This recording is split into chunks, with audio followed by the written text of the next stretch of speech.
today to talk to you guys about the Gossip Girl reboot. And you're like, again? Yeah, of course, because I had to come back and talk about the last 3 episodes. So if you watched my last video, you know that I talked about episodes 1 through 3 of the new Gossip Girl reboot on HBO Max. I'm actually really enjoying the show. If you are someone who are like, I don't know if I want to watch it, even if you didn't watch the original show, I definitely say check this out because I think it is one of the best shows that have come out from HBO Max so far of their original content that they have.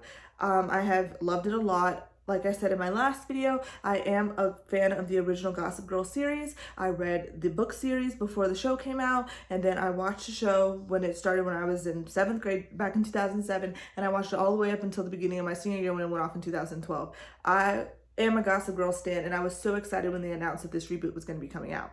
And I gave just a little bit of a review of the first 3 episodes, what I'm loving about the characters, what I'm not loving about the characters, you know, what I want to see with their storylines as it develops on as a show. And also, you know, I addressed some of the hate that the show is getting, something that I think is really unnecessary. But since we've got the final 3 episodes, I'm going to talk about those and then just give a brief overview of like what I'm feeling as a whole for this first half of the season. So the first half of the season is 6 episodes. The full season is going to be 12 episodes, but they split it up into 2. I think it was because of COVID-19. They weren't able to film as many episodes as they wanted to, so they split it up. So episodes 4 through 6 are going to come back on starting November 2nd. So you do have time to go and binge watch it if you haven't watched it already. Really give it a chance. Don't go in it thinking about the original series because it is not the same as the original series. So if you want to give it a shot, I say go ahead and watch it. Don't let other people's opinions kind of negate what you're going to think of it going into it. Honestly, just go in with an open mind. It's not the same. It's not going to be the same because the original was on the CW and this one is on HBO. So they have a lot more liberty and freedom when it comes to storylines and the things that they can show. And I think that kind of adds to it as what the original Gossip Girl I feel like could have been had it been on something like this. So stay tuned to hear my review. So episode 4 starts out where it is Zoya's birthday. And we learn in this episode that Zoya and Julian's mom actually passed away giving birth to Zoya. So Zoya doesn't really like to celebrate her birthday because she sees it as the day that her mother died. Apparently her mother had lupus, and you know, which is a pretty serious autoimmune disease if you don't know, and can cause casualties in people if not monitored correctly, or if, you know, if it's so far gone that you haven't gotten like proper treatment for it. It can be very difficult. But there are people who do have it who live long and healthy lives. But I'm guessing that the mother had lupus, and unfortunately, she did pass away giving birth to Zoya. And so the issue that I had going through this episode was like, I understood that Zoya was upset, you know, that her mother died, and maybe she like blames herself. And I saw the parallel between that and the original series. Now, if you watch the original Gossip Girl series, Chuck Bass, who is one of the main characters in the original series, his mother, he is told that his mother passed away giving birth to him.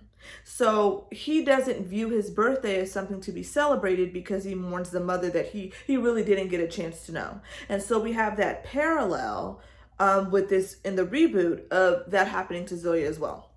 The issue that I had with Zoya and with Zoya as a whole, and you see it progress on throughout the episodes, is that she claims that she doesn't want drama, yet she consistently puts herself into situations that give drama. So she's upset, and obviously so, you know, but at the same time, I'm trying to figure out how I can word this. You're mourning a person that you didn't know. And yes, there's a connection because your mother carried you and all of that. And maybe it's more of a, I wish I had known her type of feeling. But I can only imagine what Julian goes through on that day as well. Because although she was like maybe 2 or so when her mother left, some people can still have memories as far back as 2. And imagine this feeling of, my mother didn't want me, and so she left and was going to start a whole new family and then died in starting that new family. And so there could be pent up anger with Julian that she could have of like, you killed my mother. I resent you because she wanted you seemingly more than me because she didn't take me with her. You know, I understand that. And it's just a little bit, it's kind of odd. And I think Julian takes it very well in her acceptance of Zoya because if anything, Zoya didn't have to be accepted by Julian. Neither does Zoya's dad or Zoya being accepted by Julian's father. And there is a bit of pent up anger that he has. He does not like Zoya's father. And from what I'm understanding, I think Zoya's father makes questionable decisions, so I guess it's just passed down. I don't think neither one of them thinks things through properly, and they do things and then it's almost like they're mad at the world because of the poor decisions that they've made. And I'll get into that a little bit later. So, Julian lost her mother as well. And I'm glad that she says this in the episode because Zoya's woe is me, oh my God, my mom died thing. It's like we have the same mom. So yeah, you can feel some type of way because it's your birthday, but this is also the day that I lost a mom that I actually knew that abandoned me, and now I'm feeling some type of way about it. And you didn't know her. Like you knew her from inside of her, but not really. And so I'm just like, she had this whole like pissed off mood, the way that she was acting, and I honestly didn't care for it. And then Obi was trying to do so much for her birthday. He got her food trucks, all this stuff, and she had attitudes. And then when Julian came up to her to tell her happy birthday, she's catching an attitude with Julian being all rude. I'm like, you know what? At this point, I feel like Julian has been too nice. And even by the end of the episode, the way things are resolved, if I was Julian, I would tell her she could kick rocks and I would make sure that she felt as uncomfortable as possible. Like putting aside the fact that Julian not only put her relationship with her own father on the line so that she could help her sister get into a school that her father donated money for an art scholarship to help her not only with her future but also so that she could get to know her because she knows that that is her half sister. She could have pent up anger against her. She could be, she can be resistant toward getting to know her, and she hasn't been. She has been so open and so nice. And yes, things happened that were really not really things that Julian was doing, but it's just kind of like, I don't understand the level of like, oh, I'm a reactionary. So like, if you do something to me and I do something back, now all of a sudden I'm the bad person because I reacted to the negative thing that you did. But because you're this woe is me, sweet poor girl from Brooklyn or whatever, you're trying to make it seem like what you're doing is not bad. Really getting this, like I said, in this mirrored projection of kind of like what I didn't care about with Dan Humphrey in the beginning, in the original series. It's just like people do things, but it's like, oh, because I'm not rich and wealthy and privileged, that it's okay for me to do these bad behaviors, but you're not allowed to react to my bad behavior because you are rich and privileged and you should know better. But because I'm poor and I'm not privileged, I don't know any better. And it's just kind of like, I don't care. Like you're in high school, you've had interactions with people. We find out later in the episode that Zoya's been bullied even though she was acting out to be in the popular kids. And I'm just like, right from wrong. And why I say this is because we live in an age, a digital age, where you can see people making mistakes, and now you can learn from other people's mistakes because you see it. I find it very difficult to believe that people can get all the way to high school and they still have trouble understanding right from wrong. Do you know how many movies and TV shows I've seen with kids going and trying to fit in with the popular kids, and then they get in trouble because they're not one of the popular kids and they're not rich and privileged? Do you know how many movies and TV shows I've seen with that? And so in Gossip Girl, we're living in this reality of social media and influencers and in this digital age. And I find it to be so laughable that like people in like Gen Z, Gen Alpha, like these new kids coming up, that lesson still hasn't been learned. Because I feel like it should be, because you've had so many instances of being able to learn from other people doing things, especially when it comes to social media, posting things you're not supposed to, saying things to people you're not supposed to. There have been 1,001 cyberbullying movies, 1,001 cyberbullying TV shows, PSAs, things that we've had to learn about, that we've been talking about for years since I was a kid. I'm 26 now. And for you to sit here and tell me that I'm supposed to believe that this woe is me thing, it just doesn't sit with me. It just doesn't, especially because of the actions that Zoya does. So Julian decides to throw a party because she's upset, because she's like, Obi's being rude to me, Zoya's being rude to me. I'm doing absolutely nothing to her. If you remember in the last episode, in episode 3, so I'm talking about episode 4 right now. In episode 3, is when Zoya tells, dang, what is her name? Luna. She tells Luna that, she's staying in her grandma's apartment and it's rent controlled. And so in New York, if you have a rent controlled apartment, you can pass it on like through like a family member, but it has to go through like the housing board or whatever. It has to be approved. So if the person who owns the apartment isn't living there, then technically you're not supposed to do that. So I guess Zoya's grandmother's in some type of assisted living facility, and because of the bullying and all the things that she was going on in her other school, I don't know if it was Brooklyn or if it was like, it was somewhere in like northern New York, somewhere else. And so she comes here, and so that's what they're doing. And I think her dad is like a lawyer or something. And so it's just like, he knew the ethical consideration of this. And I feel like if they knew that the grandmother was going to be going into assisted living, I think the smartest thing for them to do, instead of leaving it vacant and then them finding out that she's not living there anymore, the best thing would have been for them to just apply for it, even if they weren't going to be staying there. I think that would have been really important. So it would have been in the father's name. So if anything did happen, God forbid she passed away or something like that, then he would be able to take control over it and he wouldn't have to worry about all of this process. So if he wanted to just move in, then he could move in.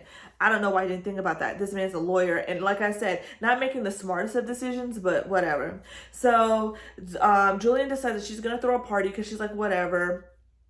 And she was like, she was getting Princess Nokia to perform and everything. And so this is when we're introduced to an OG character for the first time, but not really an OG character. So we're introduced to Milo Sparks, who is the son of the notorious Georgina Sparks from the original show, who was played by Michelle Trachtenberg. And so Milo was a baby that she had with this like foreign dignitary and all this other stuff. It was a bit of a mess, and they kind of dive into that. We don't see Georgina in this. We see pictures of her and, kind of, giving, like I said, that like mirror image of the original show. And, he pretty much is just like his mother. He likes to do these things. So he teams up with Zoya, and they try to like ruin Julian's party. And so they do a deep dive into her Twitter. And I guess Julian said something when she was like 12 or 13 on Twitter, making sure that even if you're going to be building a brand like Julian is, that you scrub your Twitter. If you feel like you have something on there that is ridiculous and that could get you caught, make sure that you do that if you're saying stuff that's like crazy. Or have your Twitter on private. I don't know what you're going to do.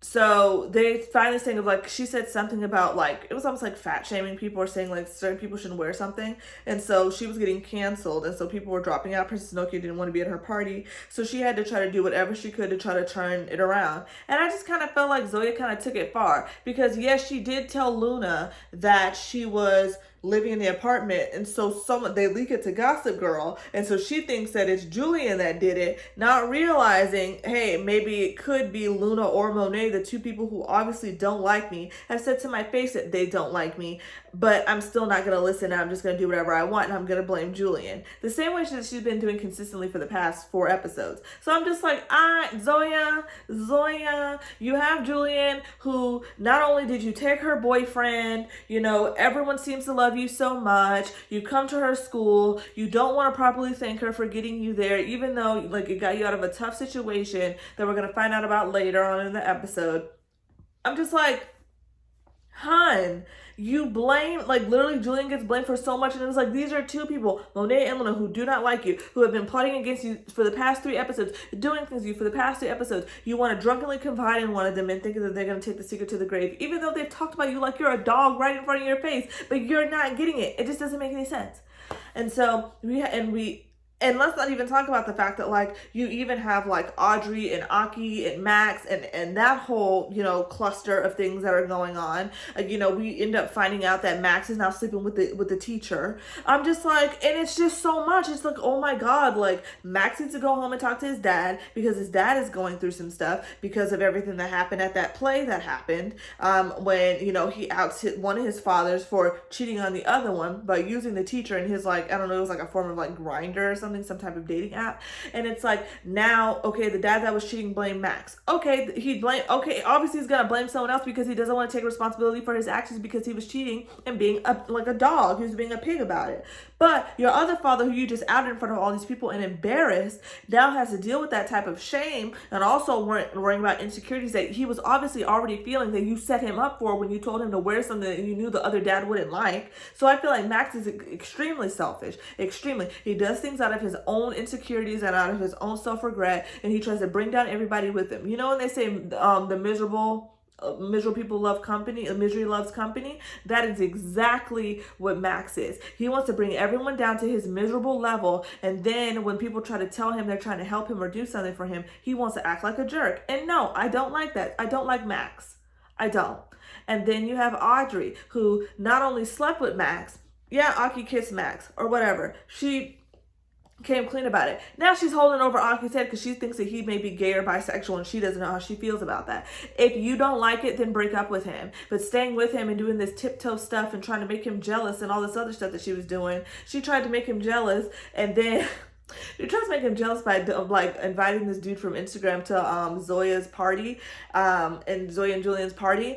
And they literally, like, she ends up inviting a gay dude who ends up liking Aki. So it's just like, it doesn't even matter.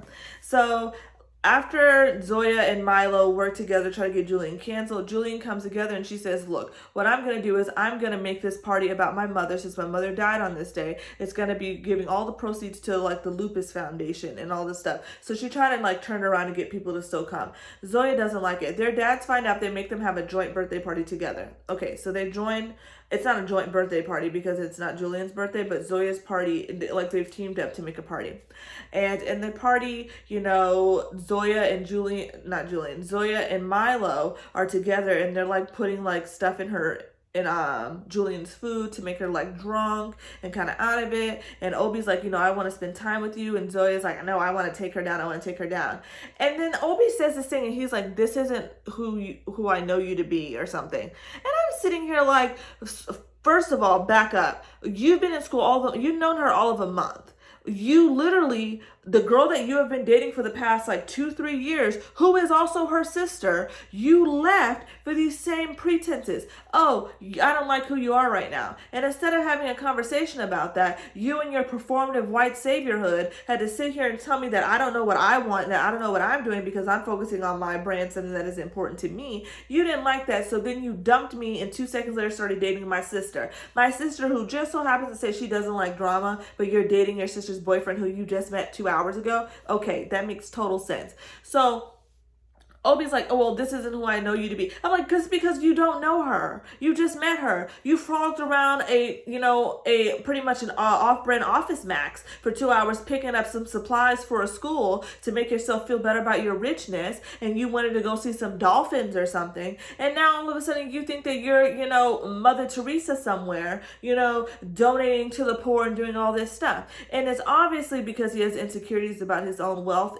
or whatever, but I hate this like, oh, I hate being wealthy type of beat. Like, okay, I get it. I understand we live in a capitalist society. We can't do anything about that. I do think that we need to have more social programs. I'm a very liberal person. I'm very open about that. My issue is that if I was rich, I would be proud to be rich, and I would use my richness and I would use my voice and the privilege that I have to make things better for other people, instead of trying to sit here and wallow in, oh my God, poor me, I'm so rich. Do you know how hard it is for you to feel sorry for somebody who's living in a multi-million-dollar penthouse in Manhattan, New York on the Upper East Side, going to schools that cost upwards of over $50,000 a year, vacationing in the Swiss Alps, skiing and all this other stuff? You really want me to feel bad while you're doing all that on your private jet, having a private car service, never having to touch foot on a subway or public transportation a day in your life?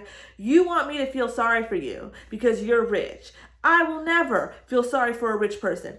Ever, because you can get the best of therapy. You can surround yourself with better people. You can do whatever you wanted because you are rich, and money, it speaks volumes, especially for a rich white man. And and people were saying, well, I don't like the show because they do this. And I think that it parallels in the show with like real life, with the performative activism that we saw last year with the Black Lives Matter movement, with them changing BLM, putting it in their, in their bio, taking it down when it wasn't popular anymore, posting a black square, so-called, going to to a protest and taking photos at it. That's what I'm seeing. But when it comes down to the real nitty gritty and doing the real work and showing that you are a person who cares about other people, I'm just not seeing it. So that's why I wasn't really caring for Obi when he said that. You don't know her, she don't know him, and that whole relationship is it's just not for me. I wasn't feeling it. So that whole thing happens.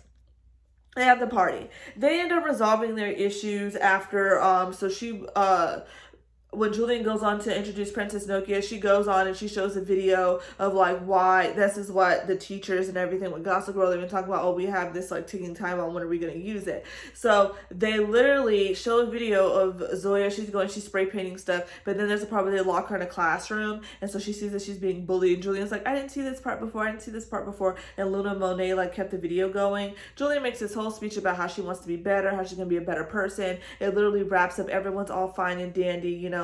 Aki and Audrey, they have a conversation. Everyone's just everything's just honky-dory, everything's so good. And I'm like, okay, like one thing that I will say that I don't like is the fact that everything just wraps up so nicely, but it's almost like Julian keeps apologizing for stuff she doesn't need to apologize for, because I don't feel like Zoya in her heart has apologized for any of the things that she's done to hurt Julian since she's gotten to that school. I know it has to hurt to see Zoya, especially the fact that she said that Zoya looks so much like their mother. I know that has to hurt. And for some reason, it's like the pain that Julian feels does not matter. And I do not understand that. We get into the next episode. It's Halloween, you know, there's this thing, it's called like Halloween or something. And so they want to dress up, and they were going to dress up like, who were they dressing like? Oh, it was Beyonce and Solange, because they wanted to do like a sister costume. And so they did that. And I'm sitting here like, okay, that is a fine costume. And so at a rival school, apparently someone brings a gun to school, there's a fight, and the gun drops out of the backpack, and then it's on Gossip Girl. And so Gossip Girl ends up kind of like going off for the night. The teacher, Kate, she's supposed to be writing, she's supposed to be doing stuff, and the other teachers, they kind of take over. I'm like, all right, whatever. This episode, it was interesting because then we see Max. You know, Max is, you know, with the teacher now. Aki's really trying to get them to break up because he knows how wrong it is. He knows that the teacher's doing something that's kind of backhanded. It's not right. The whole relationship isn't right. Max doesn't want to hear it. The teacher is being extremely manipulative, and it's just crazy to me because I'm just like, I don't understand it. Everyone's mad at Aki because of what he's doing. Audrey's going through it because her mom's like, we're selling this house and we're moving back to my hometown. Audrey doesn't want to move because she's like, you're the one who messed up your company. You didn't sell it when you could have. Now you're saying that we don't have money, but you know, dad also owns this house. Her mom is a mess. She's drinking. She doesn't want to get up. Her mother's a terrible mother because she just doesn't raise her own child, and then she thinks that she can just pick up and move and do whatever she wants, making these irrational decisions, not thinking about her own daughter's future or whatever. She's just being extremely selfish, and she has been from the beginning. And I will say the one thing that kind of upsets me, and also with Aki, is like when Audrey was trying to tell him that, he's like, well, you're acting like your mom and you're doing all this stuff. And it's like, Aki has so much smoke for like the teacher, and then he wants to save Max. He wants to do all this stuff while his own girlfriend is obviously struggling. And I think that is the thing that why we know he's struggling with his sexuality and why he likes Max and why he may like Max more than Audrey, is the fact that we sit here and we listen to this dude. He's all night, he's running around trying to figure out what Max is doing. All night trying to find something that's going to get Max to not, you know, to not be hurt or to get him to snap out of it. All while his girlfriend is struggling because her mother's trying to get her to move, and he just doesn't care. He's just not listening. Like, he's just not. And it was like this whole thing of like, oh, well, I'm trying to be in the middle and I don't want to get in and I don't want to make a decision. But you can make a decision about Max's life and really intervene and try to help him, but you're not there for your own girlfriend. Toxic. They need to break up. I didn't like that. I don't like Aki's attitude. If you want to be with Max, and be with Max. Don't string me along and make it seem like you love me because you're never there for me. And that's the thing. He's never there for her. He just wasn't there for her the whole night. I felt so bad for her. They were going to do this Greta Gerwig and her husband. I don't know who her husband is. I can't remember. He's the dude who did Marriage Story. And Greta Gerwig did the new Little Women, if you're trying to figure out who she is. And they were going to dress up because it was like the Halloween thing was talking about how you had to dress up like famous New York people. And so these other girls from other school, they are dressing up as Blair and Serena from when they did their debutante. So their debut into society. And so that was a neat thing. And this episode also gave way to another OG cast member, not someone who was big, but we do get to see Nelly Yuki.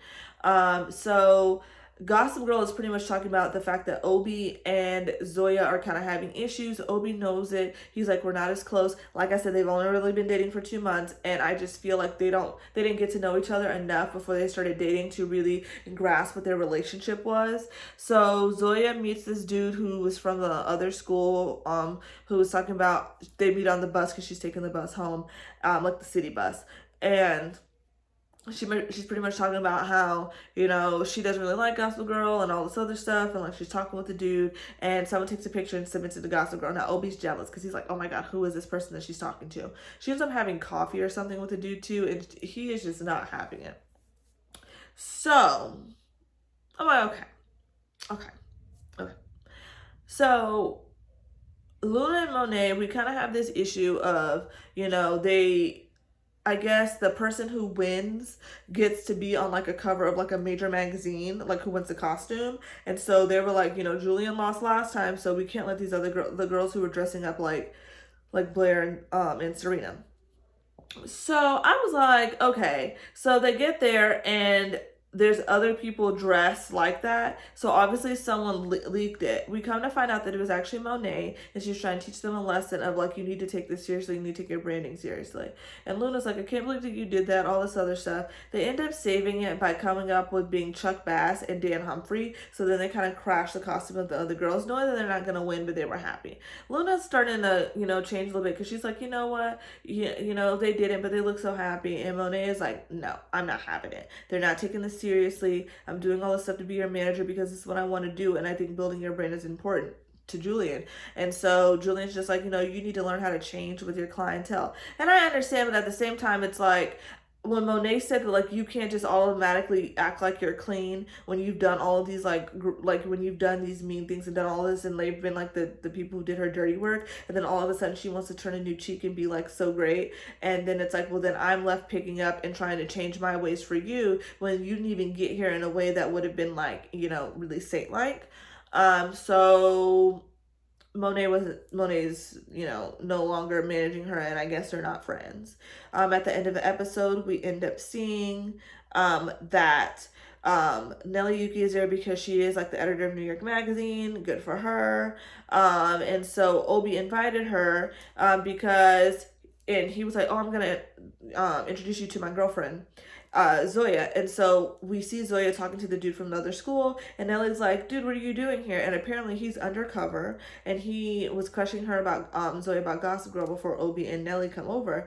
And he was like, well, I think it might be you because you keep talking about it and all this stuff, and it started like right when you started at school. And she was like, what do you mean? Like, I'm not Gossip Girl. And so when Nelly comes over and says something, we find out that he is actually undercover. He's not really a student, and so he actually decided to go undercover because he was trying to find out who Gossip Girl was, and he was just using, you know, Zoya to get closer to her because he felt like it was her. And so Obi's like, you know, people do this to get close to people like us. And she's like, it's not an us, like, I'm, you know, I'm not like you, I'm not rich. But I think she needs to understand, it's like, if you're dating the richest dude, like almost like they call him like the Prince of New York or whatever, if you're dating this dude, then obviously you're a part of the circle. You may not be rich. And it's almost like this thing of like Dan Humphrey used to irritate me. It was like, oh, he's an outsider. But you're not an outsider because you're in the friend group. You were dating Serena. You're doing all this stuff. Like Zoya, you come in the first day of school. You're not like other freshmen. The top people in school, one of the top influencers on Instagram is your half sister who has opened up to you,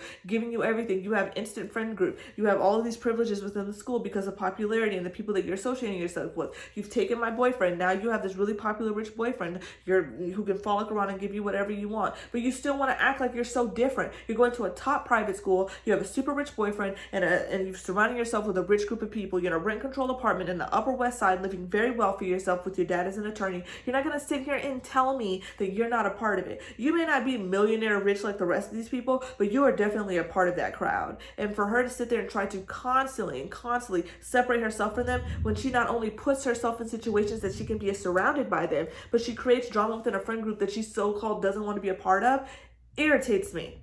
Now, we get into episode 6. Monet is not in this episode, and I have to say I'm a Monet stan. I missed her in this episode. I hope that Savannah Smith is in all the rest of the episodes. I don't know where she was, but she wasn't in it. So, at the end of the last episode, we find out that Audrey gets a call from her mom's phone, and it's a doctor. Apparently, she's attempted, obviously, to try to harm herself. I don't know if she was attempting suicide or whatever, but she's in hospital, and everyone comes to her. Max finds out that from someone at the party that the teacher does this with seniors all the time, and he's like, no, I don't like this. We get into, Audrey's at the hospital with her mom. They're like, you need to go to school, all this stuff. We see that Obi's mom is in town. She's coming in town, and Zoya wants to meet her, but he doesn't want to introduce her. That's a little bit red flaggy, We see Aki's parents for the first time, really. So Audrey's at the hospital. Max and Aki try to get her to go to school. She ends up leaving school early. Now, Max is being pretty much blackmailed. Well, not really being blackmailed, but like the teacher is trying to make them stay together, and Max is like call things off. I think it was like Max tried to, what was it? That they try to say that he had that Max had some type of disease or whatever, and he was like, okay, whatever, like I don't care. You can keep trying it. The whole episode, I feel like not a lot happened, but a lot did happen. So, Julian's like, if you want to meet his mom, this is where she goes. So she goes to introduce herself. The mom's like, no, he's dating Julian. And she's like, no, we're dating. And the mom's like, okay, you should come to dinner tonight. So she goes to dinner, and they're having dinner with Aki's parents. So it's Obi's mom and then Aki's parents. And so Aki's dad is, he works for like a news organization or like a news magazine. But there's like this thing of, he's being sued because apparently he said something to like someone that was gay that was like misconstrued. We don't know. Maybe he was being discriminatory.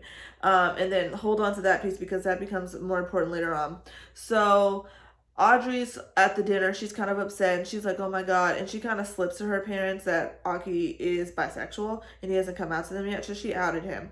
That was terrible. And I understand that she's stressed with her mom, but like she really needs to get it together. She really does. So Zoya shows up, and apparently Obi's mom is a part of like it's like there's the company along with investments, I guess, from Obi's dad or something. Not Obi, Aki's dad. They're tearing down like this, like a homeless shelter or something, in order to build like some condos. It was something in the form of gentrification, essentially. And so Obi has been out there protesting against this building and all this stuff. And then when it comes to his mom, he doesn't want his mom to know that he's been doing it. He's like, I don't want to talk about it. But it's crazy because like your mom is the person that like you're right there. You could really be making that change, really be doing that, stepping in and doing this white savior crap that you've been trying to pull for the past 6 episodes. And it's like he has no smoke for it. Like he's literally so timid. No, I don't want to talk about it. So Zoya's like going up to bat. She's talking about this. She's talking about these issues. She's bringing up this. She's bringing up that at the table. And obviously like Aki's dad is kind of like, I can tell he's kind of vibing with her because like she's not afraid to speak her mind. And Obi is so mad. And then after the whole dinner happened, after all of this, he gets mad at Julian. Like, he sees Julian, and he's like, why did you do that? Why did you tell her to do this? You're trying to break us up. All this stuff. And Julian's like, I was just trying to help. But I'm not going to try to help none of y'all anymore because she got issues, you got issues, and y'all deserve to be together. Because at this point, they've got more issues than Vogue together. They really do. It's always something. Zoe and Obi are the most perpetual victims I've ever seen in my entire life, all while getting themselves into things that they put themselves into themselves. Really talking about being a victim of your own circumstance.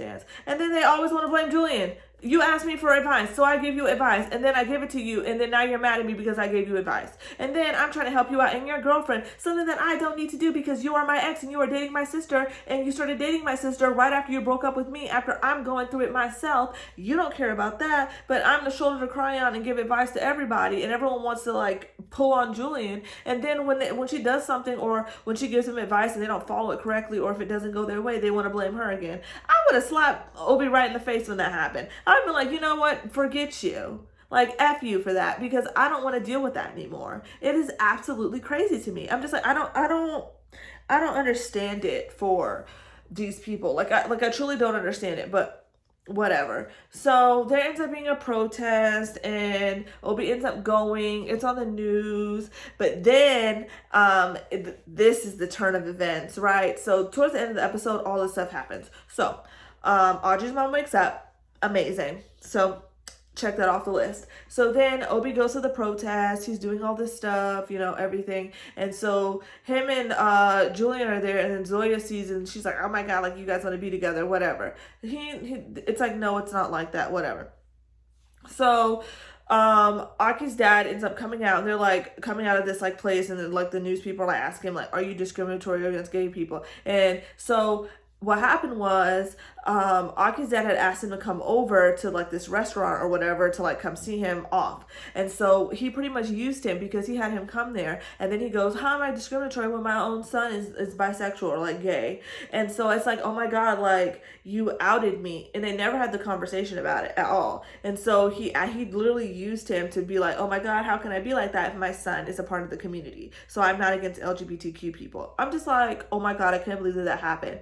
And then he calls Aki on the phone, and he's like, "Stay away from Julian." And that was kind of like how it kind of ended. And I was like, well, dang, like, I don't know, like, what does he mean by that? Like, what did Julian do? Like, why does he need to stay away from Julian? Like, what is that? So then Obi and Julian are at a protest. They're throwing tear gas, all this stuff. They end up running away. Then they end up making out in some back alley somewhere. I'm like, oh my God, okay, so they still like each other. I guess it sparked, with them at the protest together, doing things that they used to love to do together. This whole episode, Julian's been talking about she's trying to change her brand and do all this stuff. She ends up at the protest. The people that she picked, they're like, "Yeah, we like black women, but we don't want you doing that because it might alienate our followers." It's like, well, that's not gonna work. And so then the most scandalous thing of this was, so the gay teacher, whose name I cannot remember, the one that was with Max, he asked to be a part of Gossip Girl. So in the beginning, he didn't want to be a part of it, remember? So he asked to be a part of it. So Kate gives him the password and stuff to be like, oh, you can sift through stuff. So Max ends up sending a sex tape to Gossip Girl, and one of the teachers is like, "Did you guys see this?" And so they open it up, and it is like an explicit sex tape that they have sent, and so they can clearly see that it is Max and it is a teacher. And I'm like, oh my God. And then it just disappears, and then they realize, and then Kate remembers that she gave the password to him, so he deleted it from the inbox. So Max obviously thinks that he sent it so it could like get him to stop, so like Gossip Girl has it. But since he's a part of Gossip Girl and Max obviously doesn't know, it kind of backfired. So they're like, wait a minute, so does he know now that we saw it too? And so there's this whole thing of like, okay, now is the teacher gonna try to use this as a blackmail to try to out them as Gossip Girl because they're doing it as teachers in the school, and it's vastly inappropriate, and they're obviously gonna get fired, or maybe even could go to jail because of possessing that. And I was just like, this is too much. And then it just went off. So I was like, okay, so we're really heating up and getting into the drama in episode 4. I was like, I cannot believe that we did that. I was like, we have really, really got to do better, like with amplifying the drama all the way through, because the drama that I was feeling for the last 2 episodes is a drama that I should have been feeling for those first 4 episodes before that. Not 4, I'm sorry, for the first 2 episodes before that. And so I was just like, I just don't understand why we didn't have that. So now as we're getting to episodes 4 through 6, I want to be seeing more of that drama. I want to be seeing that all the way to the end. I do not want to have another episode without my girl Monet. That is, she was trending, and I want to see her. She is the best. Her act, like everything about her. Monet gives me what Blair gave me in the original. I don't care what anyone says. I love her. I want to see more of her. And especially now, since she's not really in the friend group, I would like to see the dynamic. I think that it showed that she kind of has this like ruthless and cunning nature to her that I would like to see more of. And I don't want her to see her resorted more to a background character. I don't think that is good. Now I will say there are so many people that I like. Max and Audrey are the only 2 people that I like. Are you kidding me? Audrey, in the way that the actress, nothing to her, but the way that she talks, it almost makes her sound like she speaks almost as if she has veneers in her mouth that are too big and she can't really move. So it's like, okay, I don't know why, but I just feel and it's just like that. I don't like it. Max, he's just crazy. It's not that he's a better actor. It's not that his storylines give me more. He's just a hot mess. He's a hot drunken mess, high drunken mess, and he needs to get his life together because he's bringing down not only his friends but the people around him, and he gets people into too much trouble, and I don't like it. I think that Julian can have very good character development because I want to see her put her foot down. I don't care for Zoya. I don't like Obi. I don't like either one of them. It's enough for me. I don't like it. Aki, he needs to grow a backbone. He needs to put his foot down as well and be like, hey, I'm not going to take this. He needs to be there for his girlfriend. That's what he needs to do and get her in line. Oh, actually, no, because we're going to talk about this too. I forgot. That little threesome thing that happened at the end of the episode with Aki, Obi, and, not Obi, excuse me. That would have been scandalous. With Aki, Max, and Audrey was just like, for what? For what? I've seen more chemistry between my pinky toe and my right sock than I have with the three of them all together. Some of these people just don't have the chemistry. They don't have it. That's that. It is actually starting to rain now, so you might hear thunder, so I'm going to end this video. I want to say that, like I said, if you haven't watched Gossip Girl yet, please go watch it because I loved it. I think they said it's the most watched thing on HBO Max, like that they've had put out, or like the most watched TV show. And I definitely understand that because Gossip Girl has an amazingly loyal fan base, and also because people are kind of like hate watching it, like you're still giving it views. So I feel like it will get picked up for a season 2, but we'll see. If you haven't watched it, please go watch those episodes. It was an absolutely amazing show. So yeah, I will see you in the next video. Bye.